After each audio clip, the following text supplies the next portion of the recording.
Good evening. Welcome everybody to the Architectural Site Control Commission meeting for Monday, August the 14th, 2023. We have one item on our agenda this evening, but first of all, if Laura could do a roll call, please. My pleasure. Commissioner Chung? Present. Commissioner Flynn? Present. Commissioner Breen? Here. Vice Chair Sill? Here. Chair Wilson? Here. Right, we move on to oral communications, which is where persons wishing to address the Architectural and Site Control Commission on any subject not on our agenda may do so now. Please note, however, that the Architectural and Site Control Commission is not able to undertake extended discussion or action tonight on items which are not on our agenda. Do we have any hands in the audience online or? We have 4 people on Zoom. We have 7 or 8 people in the schoolhouse, and I do not see any hands up for oral communications. Now we have one. Stacy Blackshire. All right.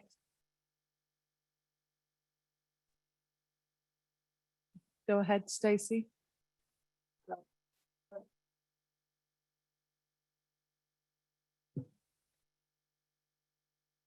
My name is Mark Blackshear. I'm speaking for my wife at this time. Thank you for, Stacy writes, thank you for letting me speak through my husband, Mark. Based on the actions from the Marbury in the past several months, I have had to consider what. Excuse me.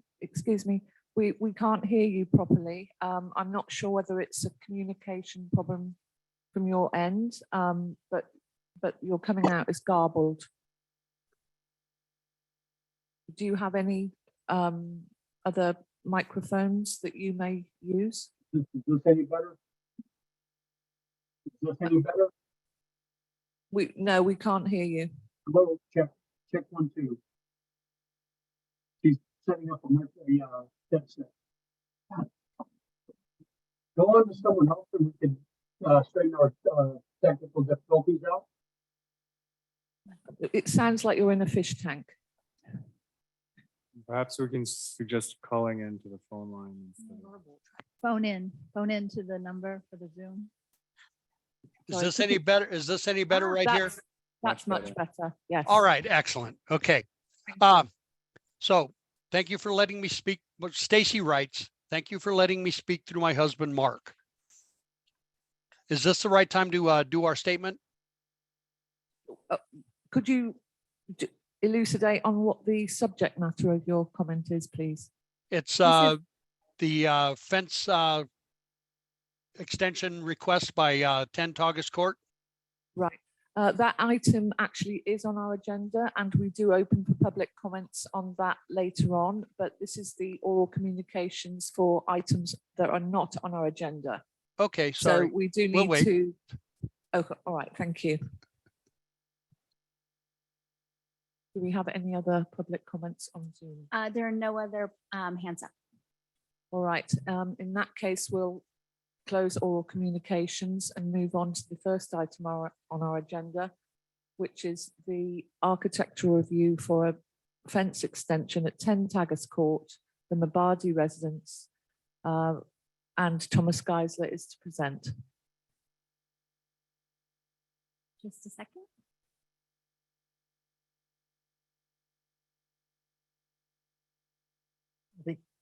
Thank you for sharing the screen for me. I'm just gonna take off my mask so it's a little more clear.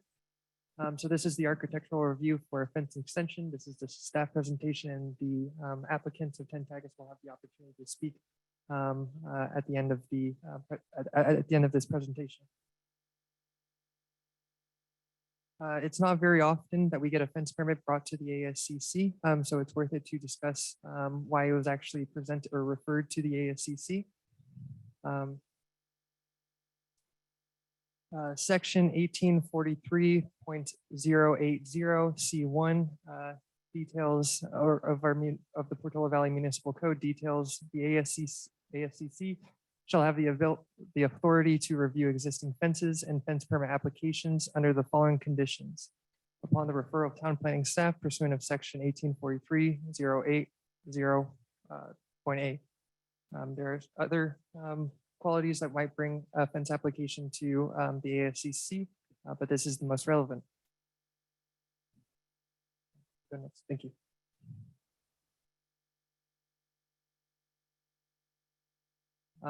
Right here is just a vicinity map of the project area for Tentagus Court.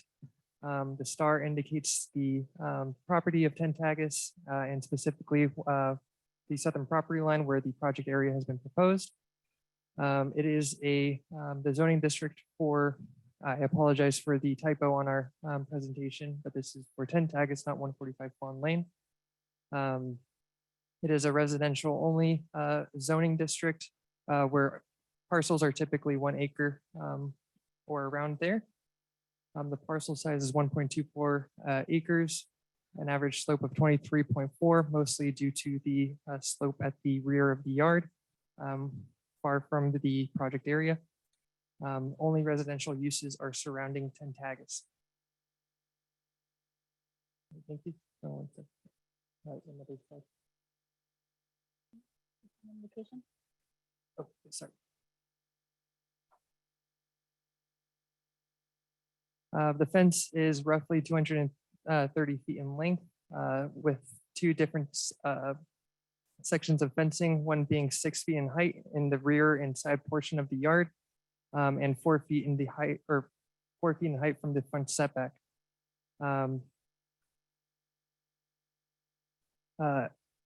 Portions of the 6-foot high fence are set back 50 feet from the property line, which is compliant with the town's fencing ordinance. It also connects to existing fencing on the rear and front yard. And the fence's purpose is to, and the fence primarily defines the southern property line between Tentagus and 18 Tagus.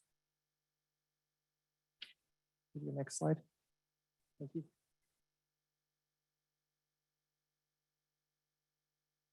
Here is an image of the proposed design of the 6-foot tall fence segments the applicant has provided. It is a pretty standard 6-foot wooden and wire mesh fence, wood to be weathered naturally without paint. The fence is designed compliant with the town's 50% opacity condition for this particular zoning district. And the applicant has demonstrated that the terrain does not exceed 20% slope for the fencing ordinance requirement. Next slide. Here is the image of the proposed design for the 4-foot tall fence segment along the front of the property. The fencing does not exceed 4 feet in height, has natural colors, and complies with the town's 50% opacity requirement. The parallel members of this fence are also to be installed on the side of 10 Tagus rather than 18 Tagus. Next slide. Public noticing was done for the project both on May 12th, 2023, and again on August 4th, 2023. 6 comments in total have been received as of 6 p.m. Today, August 14th. And 5 of the 6 have been presented in the staff report with the agenda packet today.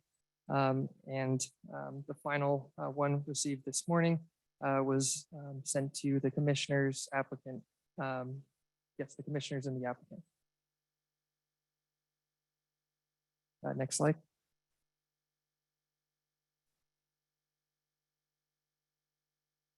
Here are the findings of approval as defined by the Portola Valley's fencing ordinance in section 1843-010 of the town's municipal code. The ASCC should consider these findings when providing comments for this project. Fences should be designed with consideration to the open space tradition of Portola Valley. Fences should be used sparingly in order to preserve a sense of shared scenic resources for the community. Fences should be designed with respect to the movement of wildlife and the protection of views. And lastly, fences should be designed with materials that blend with the natural environment and maintain the natural and rural ambience of the town. Next slide, please. The ASCC should consider staff's report and presentation, applicant's comments and public comments for this particular, this fence extension. Staff has included draft conditions of approval attached as one of our agenda or my staff report if the ASCC wishes to approve the proposal. This concludes my staff presentation. I will offer the applicant team the opportunity to speak and provide any information that they feel would benefit the body's review of the project. Thank you, Mr. Geisler. Commission questions, Kenny, of Mr. Geisler. One quick question, for the public noticing, how many other residences are within the 300 foot that were noticed? How many residents? When I was doing the noticing, it was 16. So that was 300 foot radius from Tentagus. And it came out to be about 16 letters that I had to send out. Thank you. I did 16 different properties. Thank you. Thank you. Commissioner Flynn. I just wanted to confirm that the 4-foot horse fence at the front is, does not include a wire mesh. It's just the wood and the post. No, it does not. Commissioner Breen. No question. Commissioner Sill. No questions. Right. I have one more, sorry. So, Mr. Geisler, you had sent me the actual regulations for fences. And when I went through that link, it starts with a summary of the ordinances. And it says for 1 acre districts, fence location, domestic fences to be set back 25 feet from the front. Line and permitted on all other property lines. And then it has a few other details about what's allowed and what's not. And then when you go down to the actual ordinance and you read there, it discusses the, it says that the purpose of the fence regulation is to ensure that fences in required yards and residential zoning districts conform to the following principles, which are the ones that you brought up about scenic corridors and open space, et cetera, et cetera. So I'm just curious how the summary doesn't include those principles as part of it. It's a little confusing to read the ordinance. So this, just to clarify, this isn't a comment about the project. This is about the materials that I had presented you earlier, I guess, last week. Yeah, I mean, it's the ordinance that's online, the actual ordinance. So I just want to try to understand what the requirements are, because the summary doesn't match what's, to me, what I read in the actual ordinance. So it can be confusing. We agree. So the way that we've outlined it in terms of compliance in the staff report is consistent with staff's interpretation that's been in place for about, at least 10 years. So we do feel like we're making a consistent interpretation, even though there is some ambiguity in that section of the code and how those are written. Okay, great. Thank you. Right. Any further questions from any other commissioners? All right, then in that case, I'll close commission questions and ask the applicant to come to the front to present.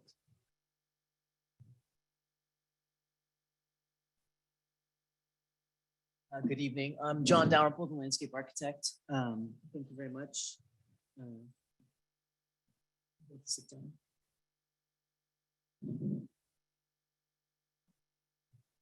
I'm Charles Weibel. I'm the Mabardi's attorney. My office is at 3130 La Selva, Suite 307, San Mateo. Last name is R-I-B-L-E. Thank you. In terms of the presentation, Thomas, thank you. Again, it is a property line fence, which we're establishing the property line. First 50 feet within the setback is a low pre-rail fence that fits the guidelines. And then we switch to a peeler post with a wire background that will then terminate into the existing fences on site. There's existing screening out there. It is the Mabardi's wish to actually add more screening onto their side as well to basically hide and or screen part of the fence that's going to be new. From there will be the gates are already, there's no gates, there's no returns because everything else is existing. Any question? Right. That's your entire presentation. Is that again? that is your entire presentation. Yes, that's the right. fence design for the plan that was submitted and reviewed by the town. All right, thank you. I have a couple other things based on comments from basically 18 taggers. What you have here is the ordinance, yes, it's got some problems there, but I think that the architect has said and the staff has said it meets the requirements of the ordinance. What the neighbor is talking about is he's basically put a deck that's within 3 or 4 feet of the property line. He is using the Mabardi's property. He likes to be able to do that, and so he is objecting to the fence. We have got a fence there that the Mabardi's would like to actually be able to use a bigger portion of the yard. A lot of you have seen the property. There's yard there that it's not being used, and the only person that is affected by this is 18 taggers. That ordinance is not there so that one person can claim it's obstructing my view, it's interfering with this or that, and that's the only person. 18 taggers is the only person that can even see that fence. And so what would happen if this fence is not allowed is that the town would be saying, oh, it's okay for one property owner to say, you can't use a portion of your yard because I think it interferes with my view. And the reason it interferes with my view is I built my deck within 3 or 4 feet of the property line. And that leaves things wide open for people to come in and say, that seems like it doesn't seem like a lawful interpretation of the ordinance that I see there. And it's something that people should consider. Why should the neighbor have more rights than the property owner regarding the ability to use and to see his property? We massage fences all the time between neighbors I'm sure you to do. make it work. That's right. And this one, it worked for a while.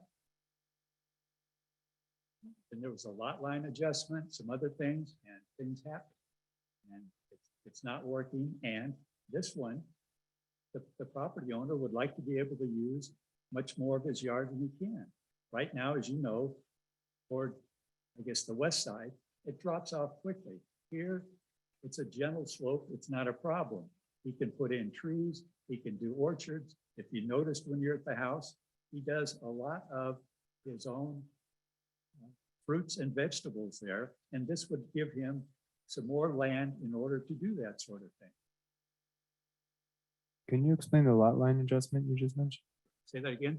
You just mentioned a lot line adjustment. Yes, the neighbor's pool and their deck basically extended at or over the property line. And so the neighbors asked the Mabardi's back, I believe in 2009, if they would agree to a property line proposed by the neighbor so that the pool would not be encroaching on the Mabardi's property. The Mabardi's agreed to that. So that line has been there for a long time. Yes, it was different before that. It was different before that in that the pool was encroaching on the Mabardi's property. And so the neighbors asked to move it so that wouldn't be the case. Mabardi said yes, they went along with that. And now the neighbors have just decided that they want to be able to use some more of the Mabardi property. Right. Commissioner Flynn, do you have any questions of the applicant?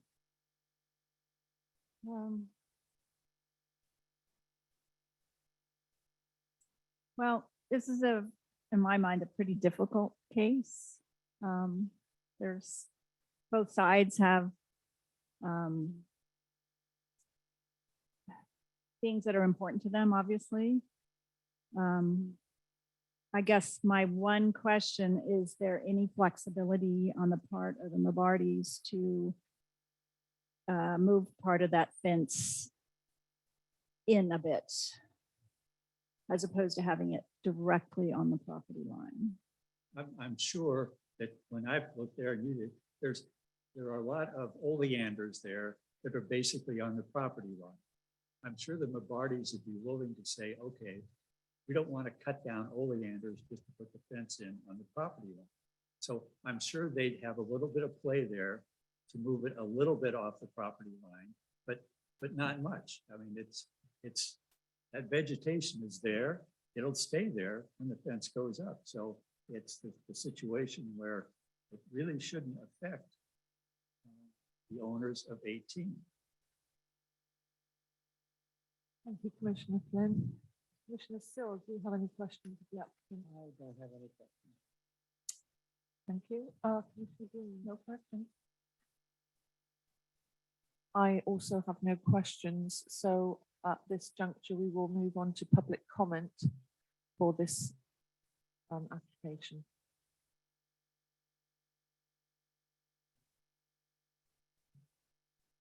For public comment? We have one hand on Zoom, and it looks like we've got folks in the schoolhouse through the chair. Do you want to alternate between Zoom and in the schoolhouse? Yes, I think that would be it. Okay, so maybe if someone in the schoolhouse wants to go first, come to the podium and please Into the introduce yourself. microphone at this podium. No, we need to have it recorded, please.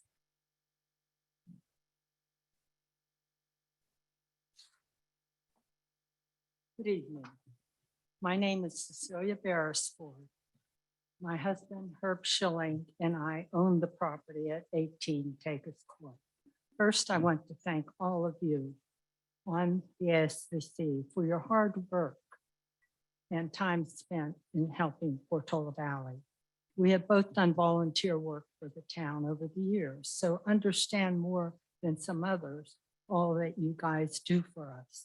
We live next door to the Mabardis, who want to build a tall fence, an unattractive fence on our property line. As you know from previous correspondence and photos that we and others provided to you, we strongly oppose their request for several good reasons, which I will not take up your time by repeating now. You already have that information. If they wanted to live in a fenced-in community, we would have purchased elsewhere in the Bay Area 35 years ago, which is more than twice the time the Mabardis have lived here. We have loved the open space, wildlife, nature, trees, flowering bushes, many of which would be removed or damaged by installing this proposed fence on our property line. It certainly would reduce the beauty of our area while increasing the noise level for us of their very loud barking dogs. We know that others in town have fences, but not as offensive as this would be for us, particularly with those loud barking dogs so close to us. I can't tell you how many times we had to go inside because we could not deal with the noise level so close to us. And by the way, the pool and the decks were there when we moved in 35 years ago. They've been there many years, and we did not build the pool. Actually, we filled it in lately. So therefore, we strongly request that you reject our neighbor's proposal to build this horrible fence on our property line and destroy the quiet beauty of Portola Valley that we and others love. Thank you so much for your time. Thank you, Mrs. Barrowford. Laura, the next person on Zoom, please. There was a hand up on Zoom, but now it's gone down. So there are no hands up on Zoom at this time. Oh, wait, here we go. Here we go, here we go. This is the Stacy Blackshire person again that was on earlier. Yes, I'm Cecilia's daughter. I've lost my voice. My husband's going to speak on our behalf. Thank you.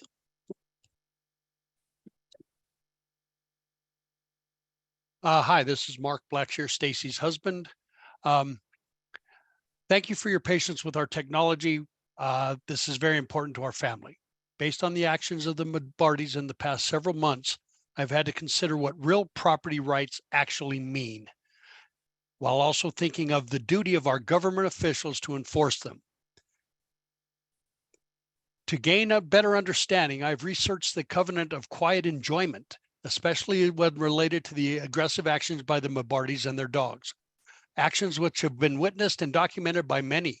In a nutshell, quiet enjoyment is the unalienable right to enjoy one's property, and no party shall impinge upon that right. Indeed, quiet enjoyment is the opposite of nuisance. Now, where am I going with this? The Mabardis request to build a fence directly on the property line, which allow a present nuisance to continue and get worse. As has been mentioned by many with photographic evidence, this is where the family entertains, relaxes, and dines. It would affect the most enjoyable part of their lives, the part they spend with their family.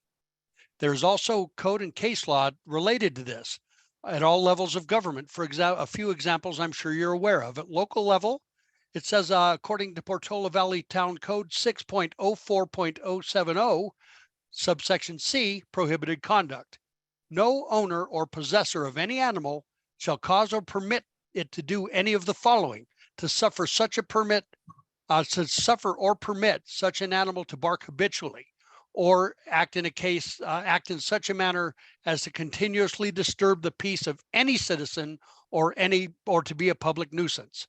At the county level, habitual dog barking is prohibited by San Mateo County Municipal Code Chapter 8.202.070, subsection C. Habitual barking is defined as barking by one or more dogs for extended periods of time. The San Mateo Police Department considers barking to be habitual when it has occurred for more than 5 minutes per incident per day. The Marbury's dog definitely exceed this limit. State code, California Penal Code, Section 372. Every person who maintains or commits any public nuisance or the punishment for which is not otherwise prescribed, or who willfully omits to perform any legal duty relating to the removal of a public nuisance is guilty of a misdemeanor. Here's our only ask.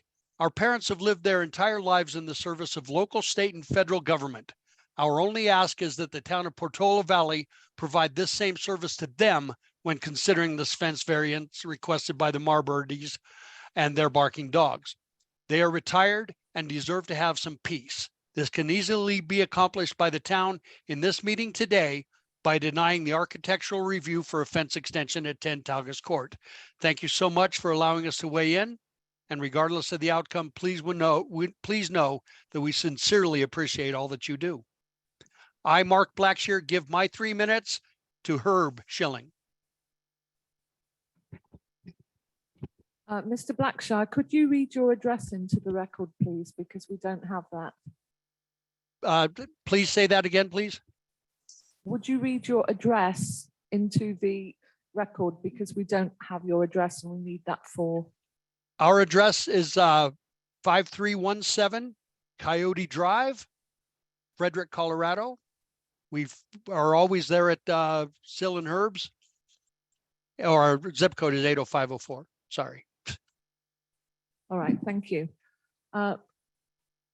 Laura, I'm sure that in the town council meeting last week, there was something about minutes being given to other people, but yeah, the ASCC doesn't have a practice or a policy about giving up its minutes. So each person has an opportunity to speak. At ASCC, it's at the discretion of the chair of how long people speak. We usually target 3 minutes per person, but sometimes there's some latitude given here at the ASCC level. And so everyone has to speak on their own behalf at ASCC. all right, thank you. I just wanted clarification. So Mr. Schilling.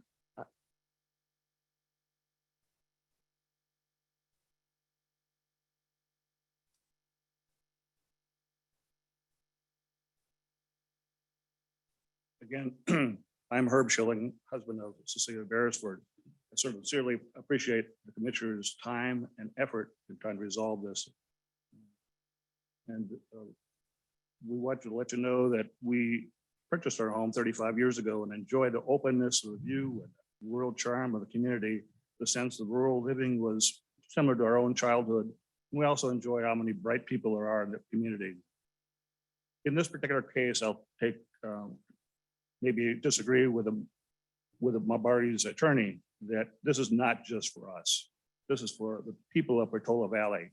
People live up in the canyon, people live next door, people who go up and down Tagus Court. All these are affected by this fence.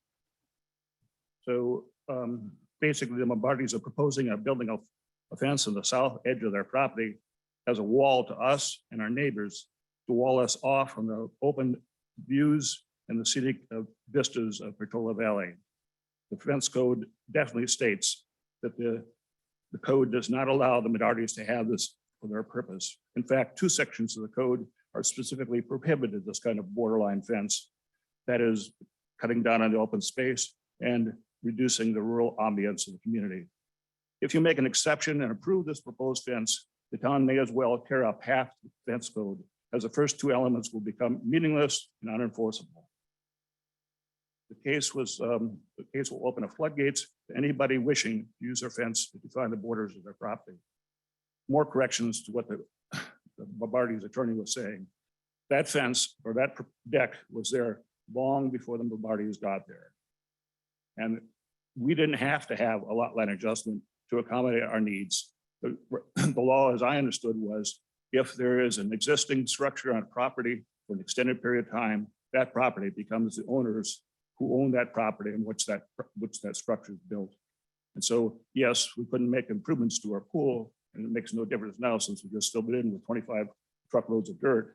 But the reality was that we didn't necessarily have to make, and the Mabardis weren't that gracious about having this lot line adjustment. They did it for their own benefit of getting a better, clear title to their own property.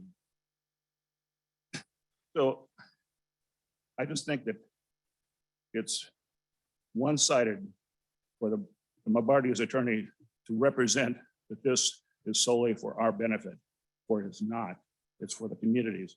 And if you let this stand, it's going to be a precedent setter for everybody else.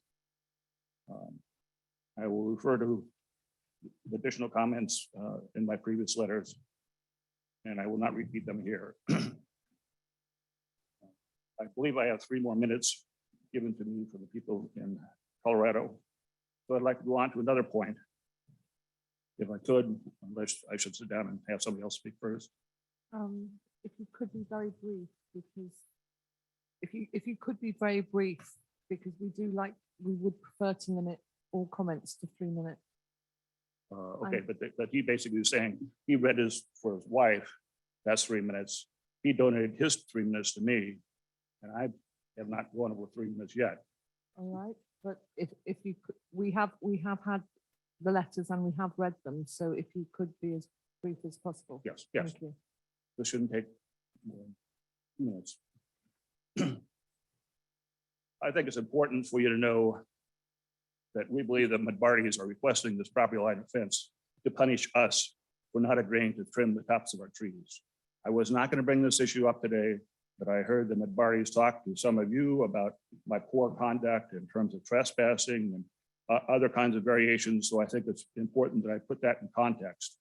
Believe it or not, prior to August 18th, 2022, a year ago, we considered the Mabardis our friends.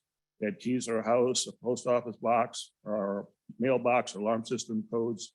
They encourages us to be on their property, and he encouraged me essentially to trespass on his property. So cut trees and trim trees, essentially at no expense to him or very little compensation. We became friends and we didn't complain about us barking dogs then.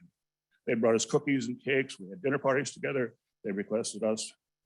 However, they then requested us to top some of our trees so they could have a better view from the south. So the southern view from their deck. We spent $6,000 to do just that, but received no thanks or compensation. And this is about where it starts. What they did do was send us an email saying, oh, look, these are pictures of your trees. Our arborist says these are going to block our view. We want you to top them.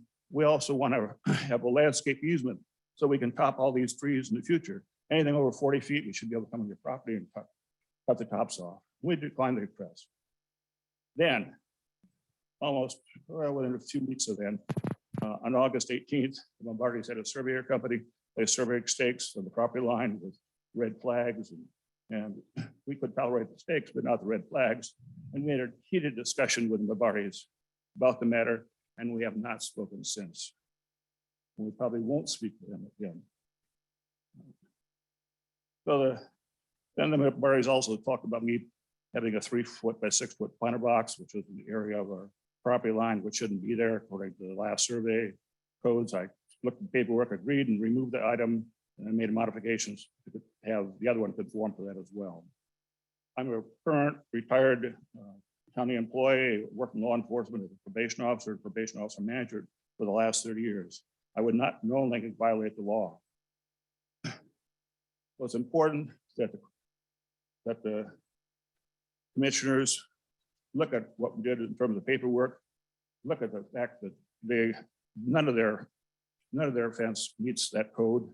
This is not a selfish thing on our part. It's not just going to benefit us. And it's important that you make a decision to vote against this proposed property fence.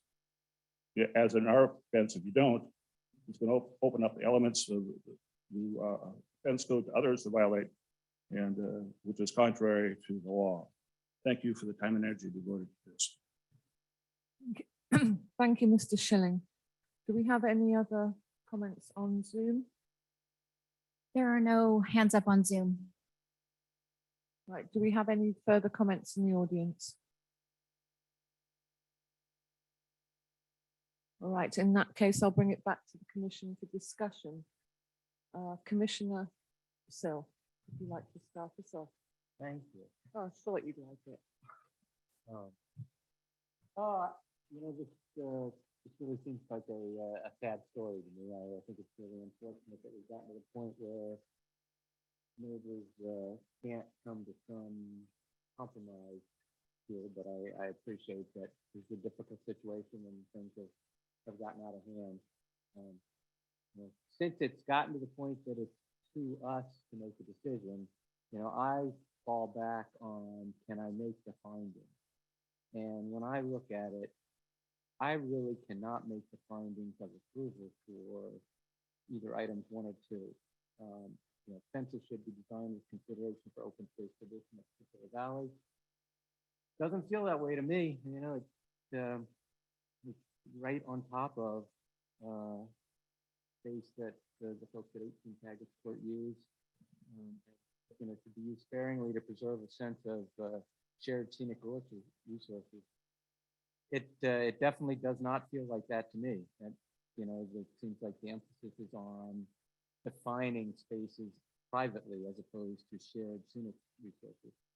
So, and I think that the proposed fence is certainly attractive.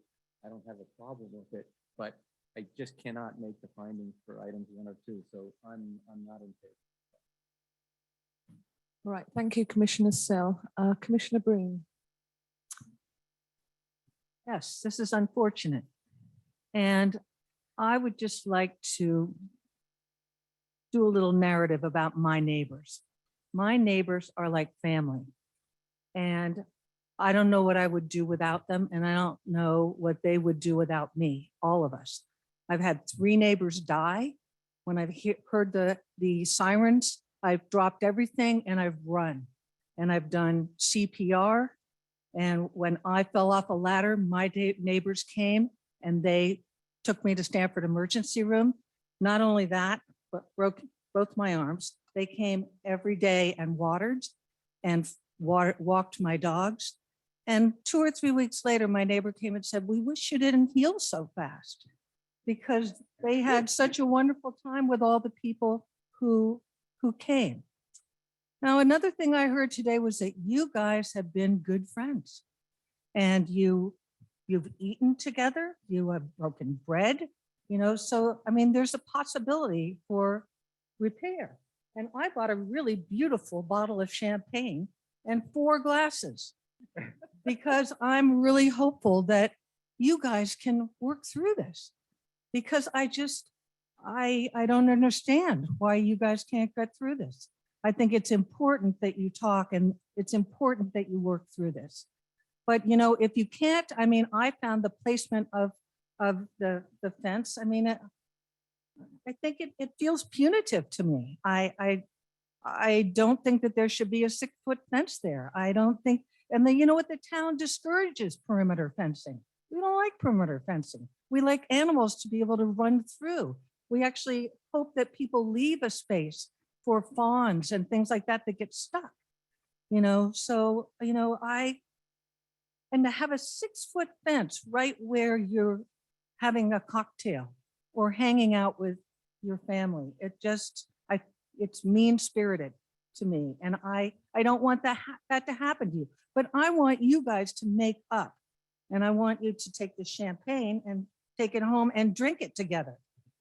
So, I mean, that's where I'm coming from. I don't support it either, but I'm more interested in you guys, something going wrong with one of you guys, and you go and pound on the door and say, help, come and help us immediately. We need you. I might revisit when you guys have finished talking. All right, thank you, Commissioner Breen. Commissioner Flynn. I guess I tend to agree with Dana in the sense that you've lived beside each other for, I don't know, 17 years or something. You've broken bread together, you've been friends. It would be really ideal to find a mutually agreeable solution for this. Both sides have good reasons for why they feel a need for a fence. But locating it as it is with this property line issue, that the lot, you know, it's nobody's fault, but, you know, maybe except the original developer to have built a pool on top of the property line and onto another property. But the situation's there. And to me, putting the fence at that exact location along the line just feels so intrusive and unneighborly. But I do understand the Maberty's rationale for why they feel the need for a fence. And in that respect, I would support a fence that was not on the property line, that was up on top of the hillside. I can't tell exactly where I would put it because I didn't take my tape measure out today to the site. But certainly near the oleanders above the property line. And I also want to bring up sort of a practical comment about this, is that the location of the property line actually runs right along a seam of limestone, and putting that fence there is going to be a huge construction issue. You know, it's not like digging a hole with a, you know, whatever that thing's called. It's literally, you're going to have to use a drill to get in there, to get those posts in there. And that's just, to me, just nutty. So I think from a practical standpoint, I can understand that you want to give your dogs additional space. You want to be able to landscape with more space in that corner, the southeast corner of your property. But I don't see the need to have it right on top of the Bearsfort's, you know, deck, as it were. Like I said, I feel it's a little intrusive. Let's see, what else did I want to say here? I mean, I think you could come to an agreement that's reasonable. I understand from the Maberty's point of view, where they've mentioned on several occasions that their neighbors have actually put plants on their property after the lot line adjustment. And I can understand that they want to delineate the property because 18 Tagus Court has not particularly been necessarily respecting their new property line. So I can understand that they would want to demarcate it. Now, I don't know if there's a way, if they put their new fence, you know, 10 feet up or wherever it falls up on top of that hillside behind the screening, if there's some other non-intrusive way of demarcating the actual property line for everybody, just in some other simple way, whether it's decorative posts, occasional posts without an actual fence, or I don't know, but some other way that actually shows where the property line is, but without a big old fence there. And instead you have your fence further back so that it's less intrusive. And it also continues to allow a wildlife corridor from your ravine out to the street. I mean, it would be ideal if the two parties could come to some type of mutual agreement.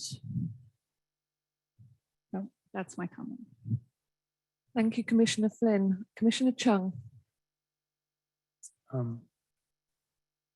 I agree with my fellow commissioners that have spoken. It seems like a sad situation, but it also seems like an opportunity. It seems like you are people who could repair this relationship, and you are neighbors. You both seem to love the beauty of the town.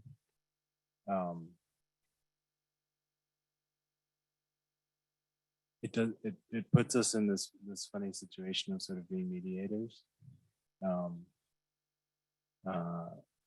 then, but some of my fellow commissioners have a lot more experience in how we do this. In terms of whether or not we can write conditions that are effectively a condition of solving differences and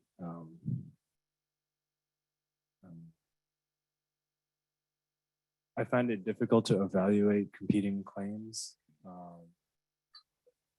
of intent. I don't feel that we're in a position to see that as anything other than the sort of disagreement that personal disagreement that doesn't provide us the information that's helpful to us to make determinations as to whether or not something conforms to our design guidelines. So on those points of whether or not it conforms to our design guidelines, I agree with my fellow commissioners that as it's currently presented, it does not appear the defense is proposed for the reasons pointed out by the commissioners, the first two points. Thank you, Commissioner Chung. Right. I'd like to echo my fellow commissioners' comment and also add, I'm not sure where the saying came from, but it's something like you get a lot more with honey than you do with vinegar. I'm not sure, looking at both sets of you, that you can repair the relationship, but I'm not sure whether or not whether this is feasible either. Whether you'd like to go outside and discuss it and see if you want to come back in with some sort of something that we could agree on, because at the moment the ASCC are not going to agree to findings number 1 and findings number 2. I think we can all agree on finding number 4, which is what the fence looks like. But as far as open space goes and wildlife corridors, we will stick to the ordinances and the beliefs of this area, that we need wildlife corridors and we value open space and we value neighbours. So I'm not quite sure where we want to go from here, but Laura, maybe you could help. We do have the opportunity to take a break, according to the chair's suggestion, for a few moments. That's within the authority of the ASCC to do. The ASCC could postpone a decision if you wish to, if they indicate that they're willing to continue a conversation. And then the other option, of course, is for the ASCC to take action. If the ASCC were in a position that you may wish to decline the application, then we would just want to reflect into the record the reasons why you think findings 1 and 2 cannot be made, so that we've got that, into the record. We've had some of that so far, but we would want to make sure that we have clarity around that. So I think those are really the options that I see for the commission. All right, thank you. Fellow commissioners. Well, it's up to you guys. I mean, are you guys willing to step outside and talk to each other?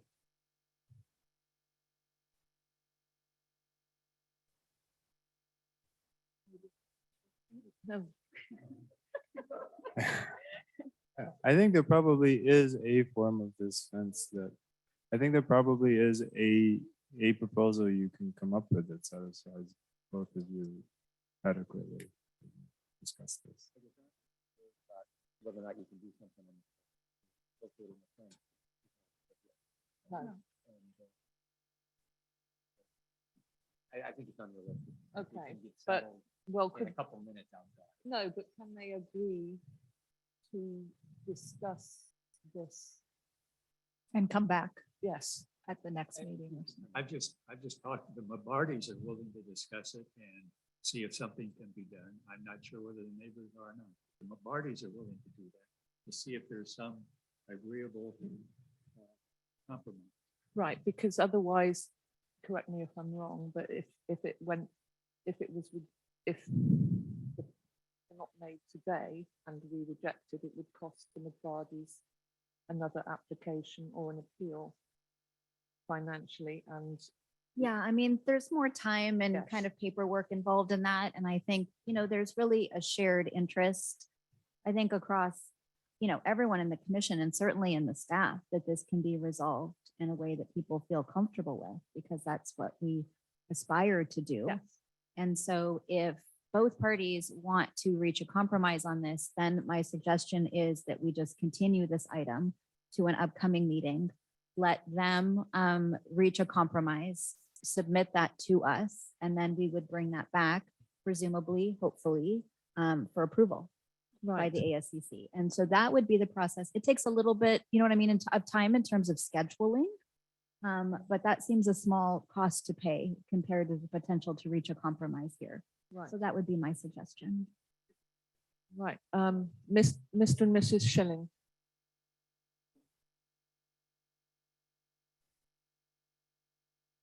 It would definitely be a fortnight, i.e. 2 weeks. Yeah. We So, couldn't, yeah, because the ASCC meets twice a month. And so it would be, the next meeting or the meeting after that. So either 2 weeks or 4 weeks away, as an example.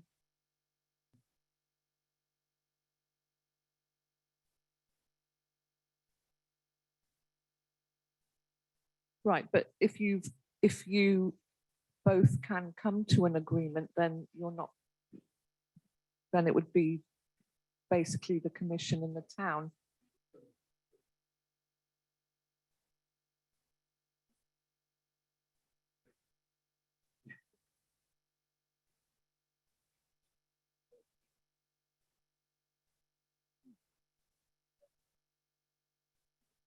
The attorney doesn't want to get involved in negotiations. Some of them can take care of this. Yeah. They've known Mr. Schilling's wife for years.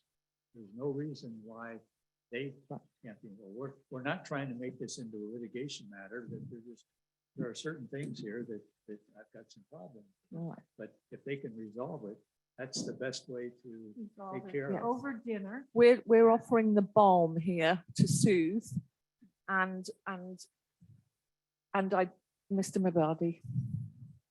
We tried to resolve this.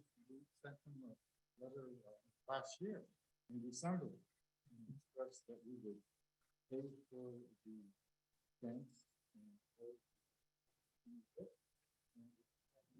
Questions or concerns, please contact. There's Herb and Sil in the past, very hard, stern, non-negotiable.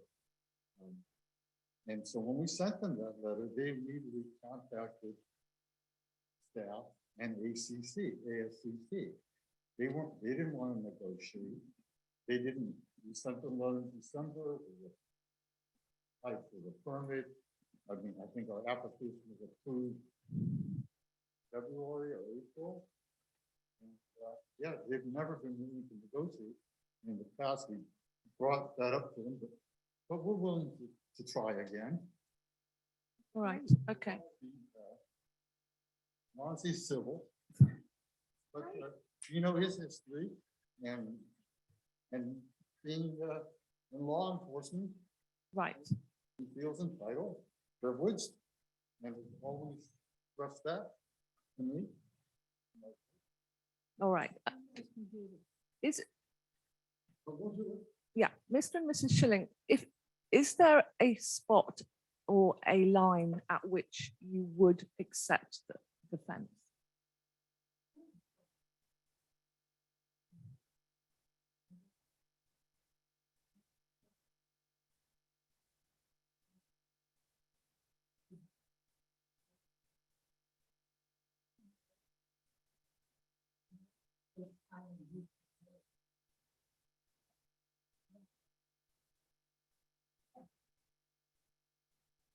Right, but we're not here to, we're not here really to discuss the dogs now. So, but if there is if there is a chance of you negotiating this and coming back to us, we'd like you to take it, please, because we want neighbours to be neighbours.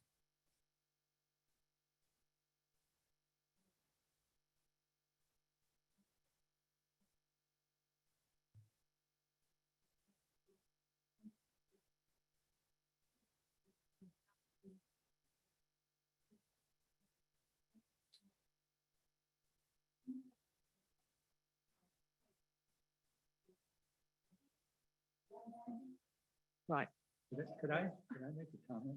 The town has some, as one of the speakers said, town has some very specific ordinance regarding dogs. Yes. My understanding is there have not been any complaints to the town regarding the dogs. I suggest that the neighbors are really having a problem. I've had problems. I live in Emerald Hills. I've had problems with barking dogs. You make a complaint to the right people. It doesn't go before this committee. It goes before the correct people who can take care of that on their behalf. And Right. Then that, to me, is a separate issue than where the fence goes. Thank you, Mr. Whipple. All right, but Not we're talking about no, dogs. we've got to, when you go and hopefully speak with the Mabardis, you need to forget the dogs at the moment and discuss the fence, because that is our purview. I drew a fence solution for you guys, and you can take this and just see if it works for you. It pulls in, I mean, it's behind the oleander, it pulls into the corner, and in the front, it pulls in to the corner. So, I mean, it gives you significant more square footage, but you can look at it if you want, but. All right.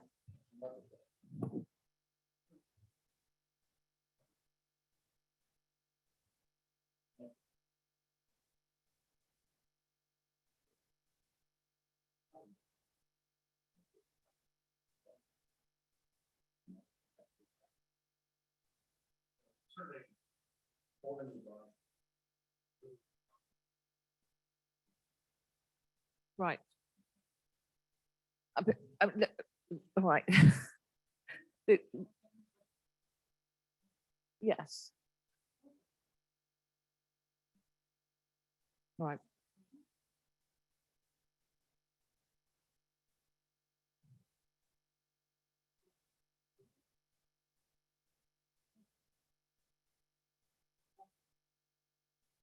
Mr. and Mrs. Mabardi, are you hopeful that you can reach a resolution, or you will try?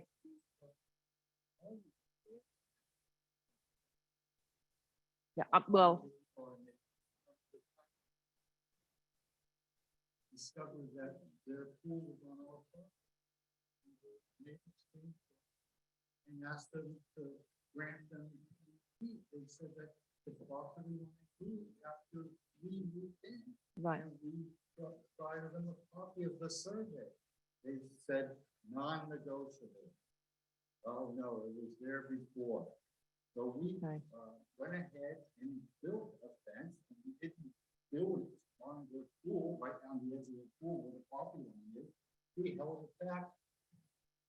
And now that they've, and then we, so what happened, I'm sorry, in 2006, we had the survey, and then we put our fence up where it is now. In 2009, they approached us and we weren't living at the home. We were. Yeah. And they approached us and now they want to consider doing a lot line adjustment. All right, I think I'm causing considerable pain to my fellow commissioners here. So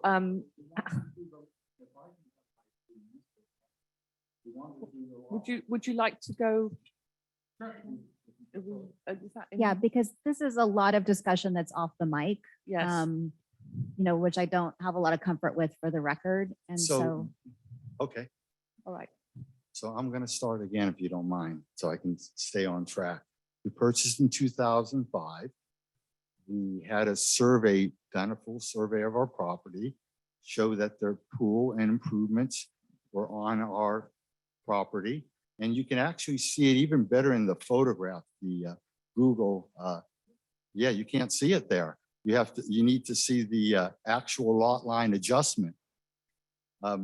So we had the survey done in 2006. The neighbors were not willing to negotiate on an adjustment at that time. They wanted us to gift them or grant them, they had said. We went ahead and just put up a fence and we didn't put it on next to the pool. Then we went and had our house remodeled. We moved out of the area.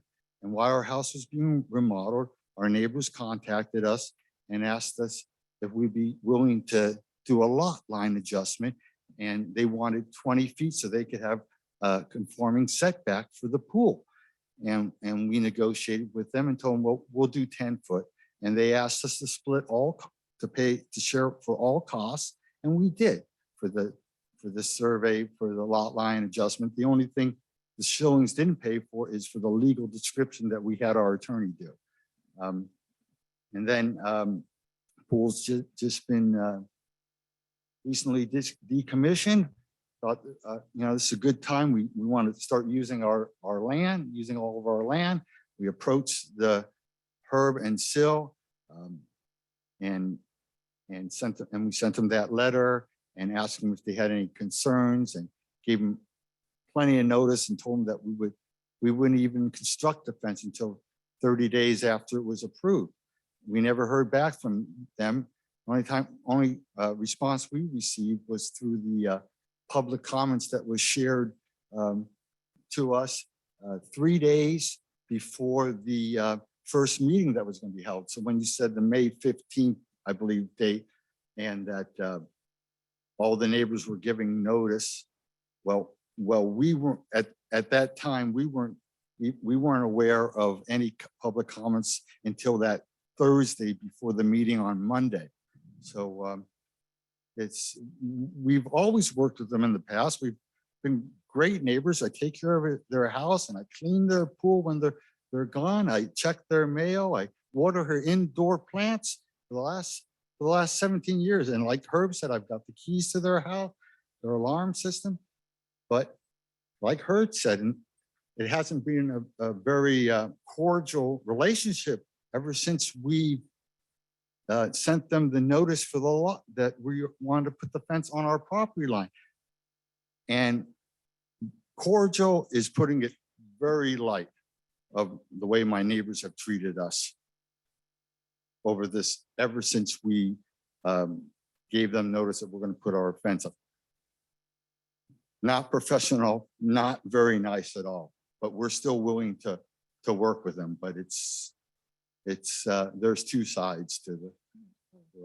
Thank you very much. With Okay. all due Thank you. respect, had I seen the fence design and I was a neighbor, I would have freaked. Yeah. over The fence on the property line. Okay. A 6-foot fence on the property line.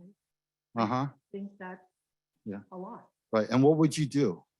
I would No, pull it in behind. the No, building no. I area. mean, what would you do with your neighbor? Would you communicate with your neighbor first? Okay. Well, they weren't willing to do that. Okay. So I hope you guys do it now. I hope they do it now. Yeah. Yeah. could you clarify real quick? You said that you actually put a fence at the new property line when No. you had the lot adjustment. We purchased 2005, had the survey done. I believe it was 2006. We put the fence up because the neighbors weren't in agreement. The And- existing fence, you're saying? That's right, the Okay, existing okay. fence. All right. And then just a real quick question, sorry, for Laura. And then in 2009, we agreed to do a lot line adjustment. And now we'd like to put the fence on the property line. Okay. Sorry. didn't interrupt.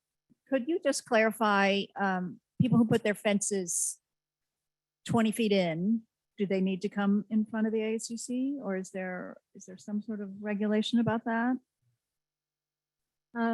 We have the handout. In general, if the fence complies with the setbacks for buildings, like the same setback that you would have to construct a building, like part of the house, then you don't need to come to ASCC or staff level approval. So in this case, if it was set at 20 feet from the property line, we wouldn't have a say. No. Right, if it complied with the setback, yeah. we wouldn't need it. Yeah. Right. Do we have a motion for continuance? I second that motion. All those in favor? Aye. You could do a voice vote when you're all here. Aye. Okay, so motion carries 5-0. We're going to continue the item to what we technically we call it a date uncertain. Okay, and so then the parties will work together and then we'll schedule it for the next available ASCC meeting. We'll renotice it at that time so that everyone knows that it's coming forward. And if the parties reach out to staff and let us know that they've not been able to reach agreement on something, then we'll bring it back to ASCC at that time. So we'll either bring it back with agreement or we'll bring it back not with agreement, but we don't want it to just sit out there undecided. Happy to help too, and also landscape architect, if you want to see the sketch, you can take it, you know, and just see if that works for you. Yes. And thank you, Mr. Ribble, for coming in, but we hope not to see you again. Believe me, I've And heard mine that was before. to put it along a Thank you. 20-foot line.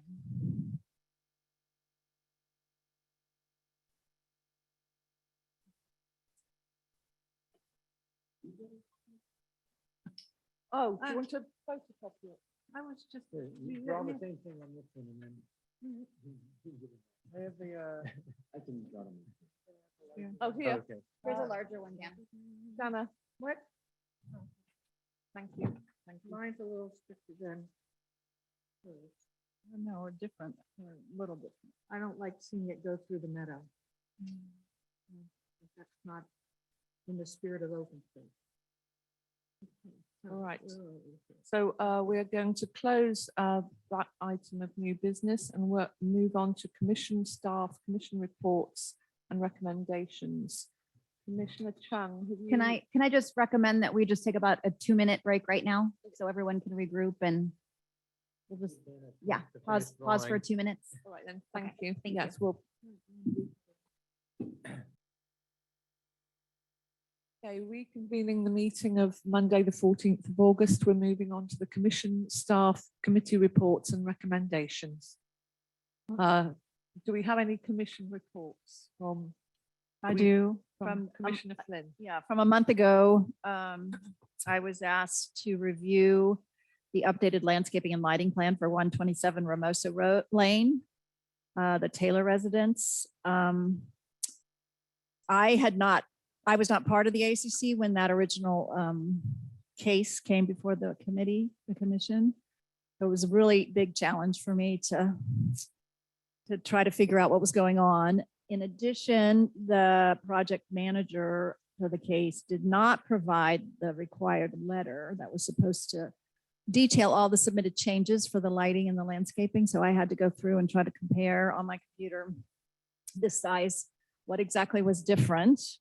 So that was also a challenge. There were quite a few errors on the pages. So like the main page said that they'd cut out a bunch of lighting, and then on another page it was still there. And then on another page it was listed as 0, but it wasn't actually taken out of the table. So that also made it a little complex. My comment was that there was still too much lighting at the front door. They had 3 different levels of lighting at the front door. And there was also appeared to me to be an excessive plants plan with little planning for future sizes of those plants. There was also 1,000 square foot of lawn, which my understanding requires a rain tank or gray water, and it wasn't clear to me that that was detailed in the plans. So those were my comments back. I know the Conservation Committee was also asked to comment on the landscaping portion, so I don't know what their comments were. So I sent them in, and that's the last I heard, so not sure. Right, thank you, Commissioner Flynn. Commissioner Sill, do you have any report? I don't. Commissioner Breen? No, I didn't, but I wanted to ask Al if he's finished with Dolan. No, I'm not. We're Well, it waiting just, they for a have meeting. so- driveway lights that I know we didn't approve.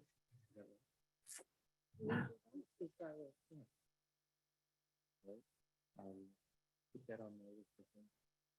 I can keep piling on your list.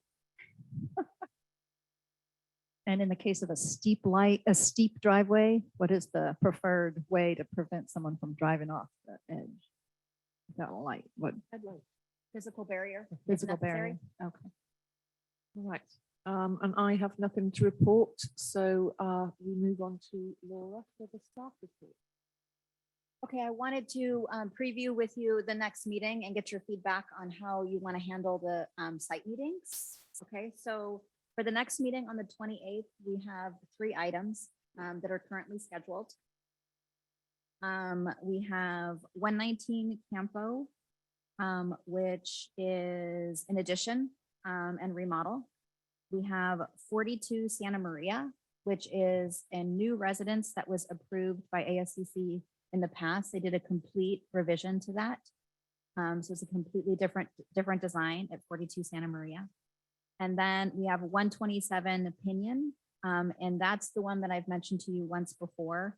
This is just a conceptual review, a very early review. They have landscape improvements and unpermitted trail work. It's quite a large property. And so for that one, we were hoping that ASCC members and Conservation Committee members could go out to the site together and view the site and give feedback on exactly how we want to handle that process. So it's an unusual case where they didn't know that they needed permission to do that work. And they went ahead with it, and we are doing some permitting after the fact.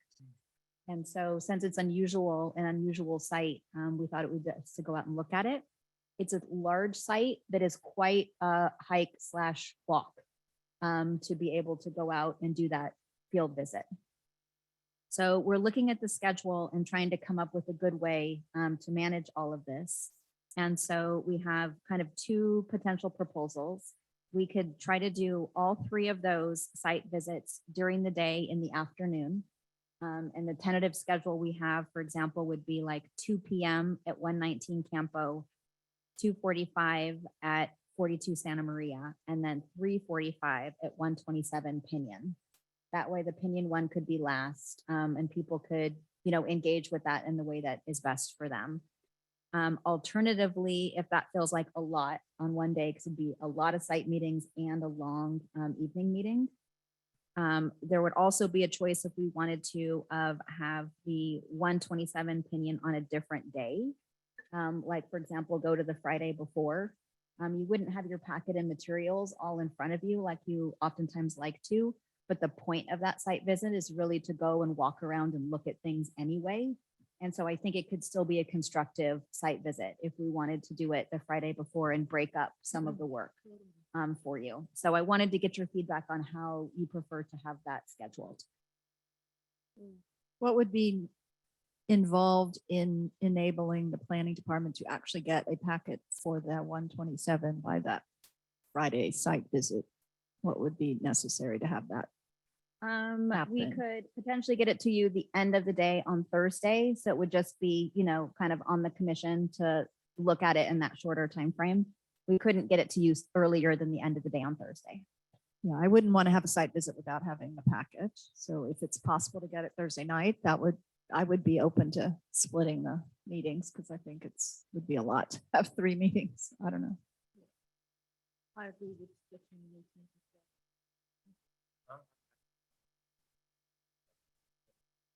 But if everybody else wants to do it and split them, that's fine too. I mean, I can make that work. I can do either.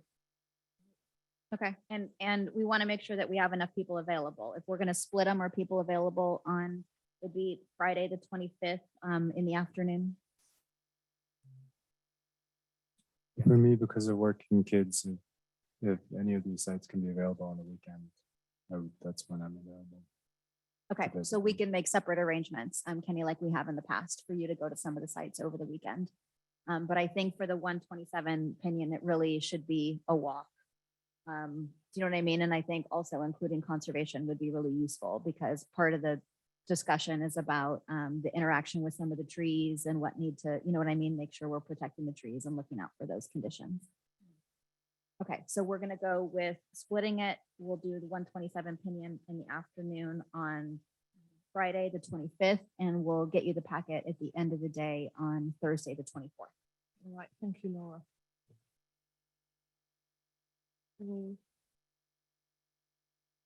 All right, so is that the end of the staff report? Yeah, that's what I had for you. Yeah, thank you. Do we need to go to public comment? We do, yes.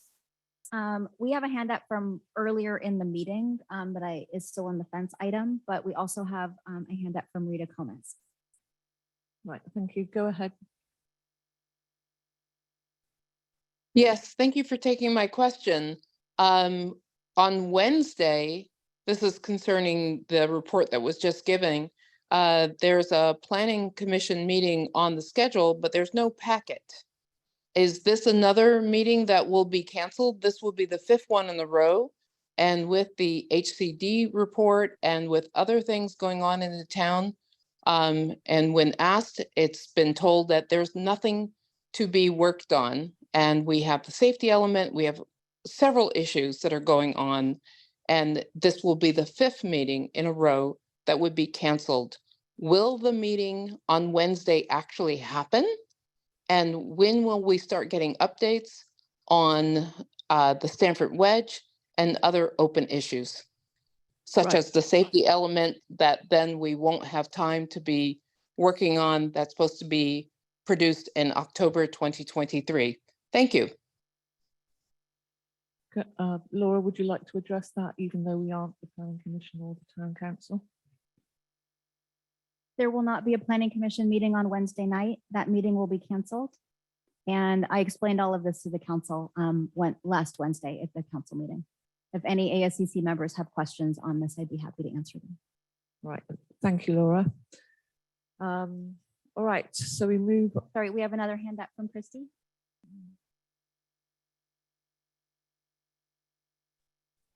Yes, thank you. I was driving over the pass and could not raise my hand earlier. And so hopefully you could still answer this. I am still concerned about 80 Golden Oak solar panels that are discretionary review. It looks like the town does not send solar photonic permits to ask for discretionary review. So if you haven't had a chance to drive by 80 Golden Oak and look at how that looks on our road and what can be done on in the future aesthetically, so we don't end up with these solar panels in plain view as we are hiking and driving by on a daily basis. I know that I asked if we could get some screening, and nor do we have legal to require screening or plants for installation. So I'm asking the ASCC in the future, is this what we should expect all over Portola Valley? Or is ASCC going to look at this and give advice for discretionary, better discretionary review? I'd love a comment on that. And also, some of us are still interested in doing site visits. And if you could put out the site visits for all the residents, there is a lot coming up in the next 8 years. And it's not just the people 500 feet away that would be concerned. So we still would appreciate how it was 5 years ago, where we can attend site visits if we so desire. We would like to be invited. Thank you. Thank you, Christy. In regards to the solar installation at 80 Golden Oak, there are state laws that do not allow us to regulate the location and the appearance of those solar panels. So Christy was referring to discretionary review. It is not discretionary review. It is ministerial building permit only. We are not allowed to do any kind of architectural review. And so at the request of a council member, we're looking to see if we can create some guidance that would be recommendations, but they would not be requirements. We do not have the legal option of setting requirements. And no, the only conditions that we can impose on those solar installations are related to health and safety.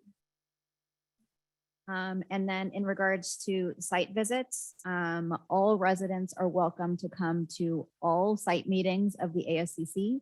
They're on the agenda and they're posted that way. And so anyone is welcome to come. All site meetings, any formal site meetings or public Brown Act meetings that anyone can come to. And notice. Yes, and noticed as such. So they're always available to the public. This meeting today was a little bit confusing. It was not a formal site meeting today. The applicant declined to host a site meeting. They said they were not willing to. Legally, we don't have the option of requiring them to hold a site meeting. It's just a customary part of our process. So at their request, we did not hold an actual site meeting of the ASCC. Instead, ASCC members went out individually to be able to look at the site. So that's just a clarification for everybody about what happened today and what typically happens. I have a question, clarification. I realize I'm new to the ASCC, so I'm still getting my feet wet. When I look at the agenda, there's a section that says oral communications, where anybody can speak about things like solar panels that are not on the agenda. We just had commission reports, we just had the staff reports, and now we opened it up for public comment. Were those public comments supposed to be relevant to the staff report, or were they just general open communications public comments? They were supposed to be about the staff report and the commission report, but obviously. So they were both inappropriate and they should have been held at the beginning of the meeting under oral communications. And I would appreciate if in the future, people in town would respect the commissioner's time and provide their communications during the oral communications if it has absolutely nothing to do with the existing meeting. Thank you. Right, so do we have any further public comments? No, there are no other hands up on Zoom and there are no people in the schoolhouse. All right, thank you. In that case, I'll close public comment on the commission staff and committee reports and recommendations and open item number 4, which is approval of minutes for July the 10th, 2023 and July the 26th, 2023. Any discussion of the minutes?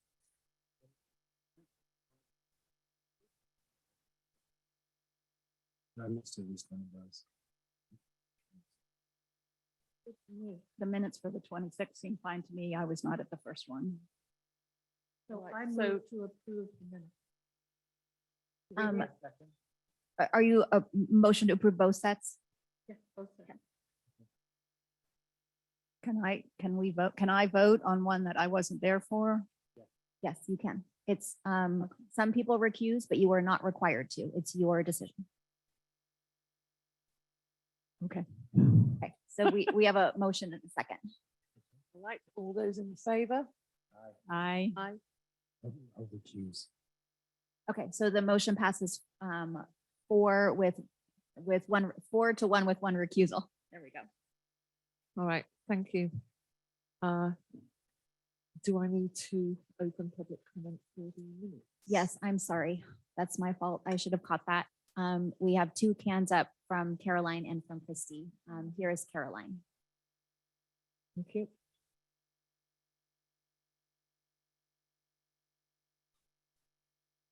Caroline, you're unmuted. If you can go ahead or unmute on your side.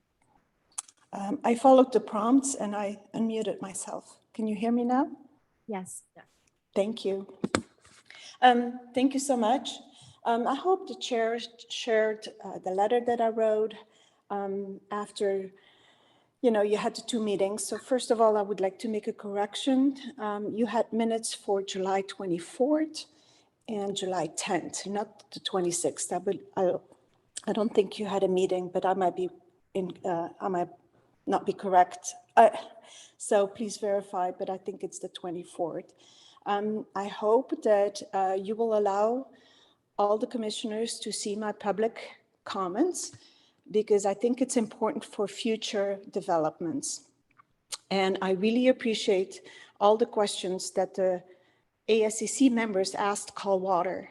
Obviously, the answers that were given by Callwater representative did not correspond with what we as the residents have heard from Callwater.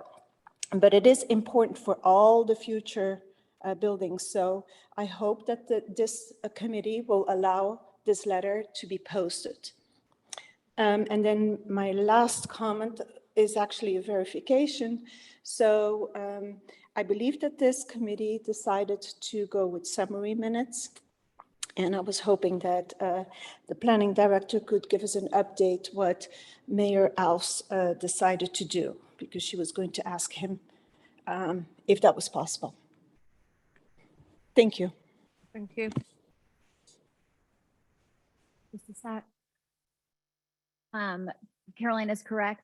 It's a typo on the agenda, but the minutes that are in your packet are correct. So the date is correct. The meeting date is the 24th and not the 25th. Now we have Christy.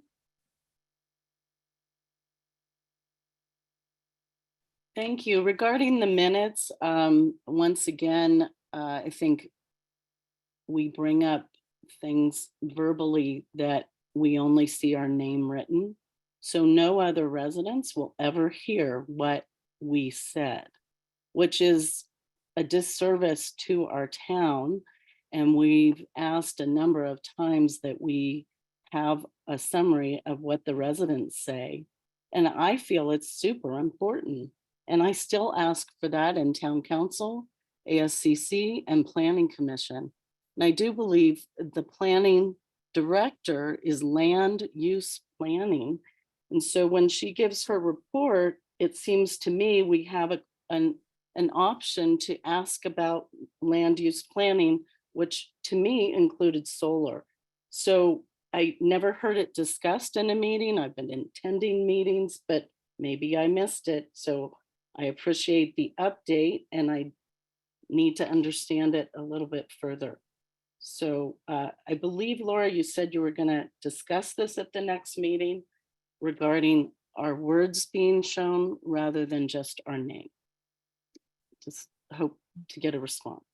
Thank you.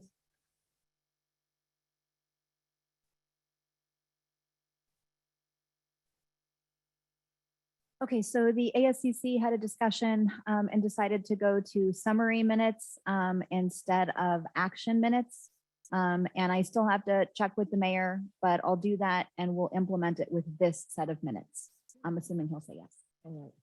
Okay, thank you, Laura. I'm sorry, we also have a hand up from Martin. There's Martin. Can you hear me? Yes. It's Martin Miller, 3350 Alpine Road.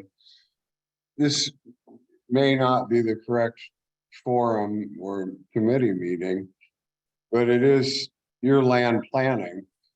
But the last 3 weekends, if I would drive, say up to the market, I would be, wow, the parking lot at Ford Field is like full, but nobody's using the baseball facility. And I said, geez, the bicyclists have found a new place to descend and go on their long bike rides. And then I got the almanac this past Friday afternoon, comes out every Friday, only to learn that the owner of Rosati's has apparently contracted with the town to have their employees park there and take a shuttle bus up. And there was some comment, I forget who put it in that, oh, there's still plenty of parking for the regular use of the field, i.e. families attending Little League games. That's completely false. It's been full. And then there's been twice, including this morning. Let's see what time I called the San Mateo County Sheriff's Office. There was, I assume, kids lighting off fireworks at 3:30 a.m. Loud aerial fireworks. I thought the bang went off in my driveway, and then I see the aerial rocket ascending and bursting, an extreme fire hazard. I called the non-emergency line for the sheriff, and then I've been told that you're renting, Howard agreed to $100 per day to park like 50 cars there. There's seems to be something amiss there. It should be more on the order of like, $10 per car per day. Like $500, because there's easily 50 cars parked there. Right. I'm not sure that this is the appropriate area to discuss Rizzotti's parking facilities, but Laura, do you have a preferred suggestion for this discussion? Mr. Martin? If you're looking for additional information on what they're proposing, you can reach out to Howard with your questions. Or if you have general comments on it, those are best directed to the council. The ASCC doesn't have any authority or jurisdiction over this item. Which council? The town council. Town council. All right, thank you. I stated my comments. It's All right, thank you very much. Do we have any further? There are no other hands up. In that case, I'm closing public comment and moving to adjourn at 7:39. Thank you. Thanks, everyone. Good night.